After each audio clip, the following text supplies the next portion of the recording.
Real estate in the FCT under the current minister of the FCT, that is Wike himself, has been with mixed feelings and mixed reactions.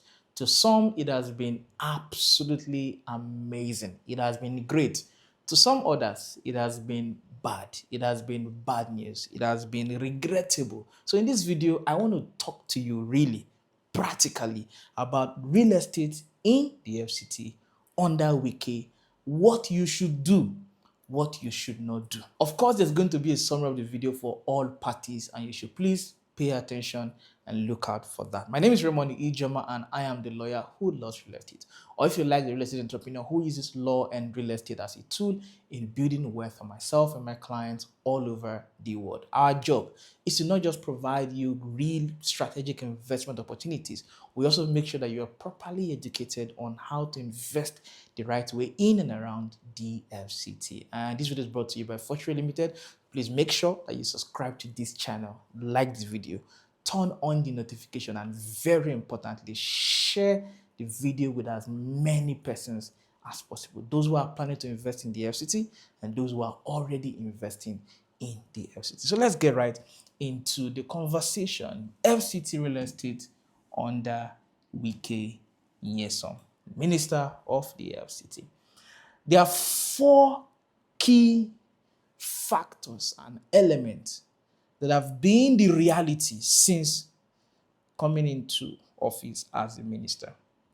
The very first is infrastructure development in terms of road. In fact, some would say that all the years of the former ministers put together had not been as good in terms of infrastructural development, particularly the last minister. That's what some persons would say. So as a matter of fact, to many, to the blind, to the deaf, Wike is doing a great job in terms of the infrastructure of the FCT. Just a few weeks back, right on this YouTube channel, I did a video where I talked about the roads or the infrastructural work and everything that the minister had done since inception or coming into office. And of course, the roads and the infrastructure activities of development that he plans to complete before the next presidential election and before the next year in office. And you can verify all of this, right? So in terms of infrastructural development, the minister is doing a great job. And the impact of that infrastructural development is such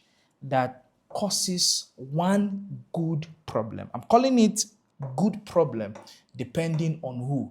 To the guy who is investing today, the good is that with infrastructure, with roads, with bridges, the right connections to strategic locations, properties are going to keep getting super expensive. But to you, the investor, the person who has already invested, it is not expensive to you. Rather, what you're going to be getting is appreciation, which is why I said to some, Wike is good news. To some others, they are not happy, right? So for example, people who own properties in Wuye right now are super excited and happy with the work that minister did. The connection between Wuse and Wuye. Of course, the minister in the last 1 year had finished all the major connections in terms of pedestrian walkways and all of those. In fact, some roads that were not exactly bad, the minister had to work on all of them again. And then right now, there's a major road that is connecting towards the other parts of the airport road also being done in Wuye. So automatically, like about 18 months ago, you could get a 2-bedroom apartment in Wuye for as low as 2.5 million naira. Right now, there are 2-bedroom apartments in Wuye going for as high as 8 million naira in less than 18 months, simply because there was a major connection that just made Wuye to Wuse become less than 2 minutes. So we're interrupted by power supply, and that disrupted what we're doing. So we're going to continue from the point where I was talking about rent in Wuye by virtue of the connection between Wuse and Wuye and other parts of the FCT in terms of infrastructural development by the minister. So apparently, based on my conversation earlier, the implication would be that the man who owned a 2-bedroom or 3-bedroom in Wuye before all of these connections and infrastructural development,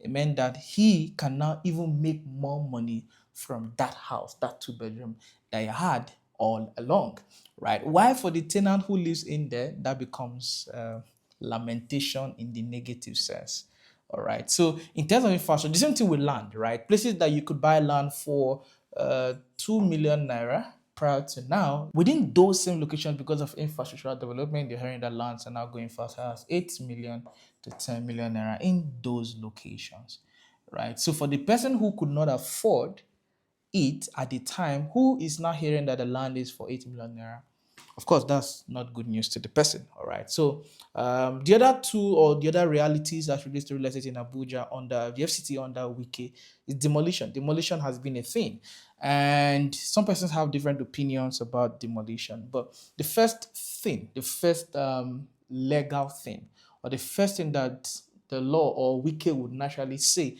as related to demolition is the fact that he is enforcing or ensuring that certain persons who did not build the right thing at the time will build the right thing. Or certain persons who built what they were not supposed to build are forced to build the right thing. So again, naturally, legally speaking, the entire intention or essence of demolition is to take away what is not supposed to be so that what is supposed to be will be there. But again, this has been the reality of the real estate sector under weekend. Number three, revocation. Revocation in the sense that you were given something to use it for A, and then for some they used it for different. For example, you're given the land to do green area, and then you are using the land to build a residential apartment, right? That is a contravention, and at that particular point in time, you hear that the land has been revoked. In fact, the most common conversation around revocation is that Party A allocated the land, and by law, Party A doesn't have the right to allocate that land. And then when the minister comes into office as the authority, the delegated authority responsible for enforcing the FCT Act, as well as the Land Use Act in line with the favorable terms for the FCT, then at that point, he is responsible for revoking those lands to enforce the Land Use Act of the FCT. All right, so at that particular point in time, it gives birth to revocation, right? This is a very serious conversation, and I think I've done a video about it, so you may want to check that out. And number four is enforcement of the enforcement of the master plan, as well as I think I can add here the FCT Act, right? The master plan, Abuja's location, the FCT has a master plan. There are phases. In fact, the phase 5 of Abuja has just been approved. I've been given that hint for about 3 months when I got it, but presently it is now in the public domain. And in fact, there are conversations around new district locations that are within the phase 5 and a whole lot of things that are happening behind the scene. Hopefully, I'll do a video about it. There's somebody in the comment section who has been asking me to do a video about the phase 5 for Abuja and so the terms and conditions that came in, but I think I'll find time to do that. All right. So one of the implications of real estate under Wike is that there is serious enforcement of the master plan. The foundation of this reality is the fact that every part of Abuja, as it were, is designated for a particular reason, right? So you don't want to build where there's supposed to be a road or a setback. You don't want to build where there's supposed to be a green area. You don't want to build a permanent structure where you are supposed to build something temporal. You don't want to build a commercial space where you're supposed to be doing something religious, right? So the different designations under the master plan or the general land use of the FCT. And one thing that has been very common is the fact that the minister has been, enforcing all of this and ensuring that the FCT Abuja as a location gets to certain standards. So now, what are the do's and don'ts? I'm going to look at the do's and I'm going to talk about the don'ts as I wrap up the conversation. The first do is that you make sure that you carry out due diligence.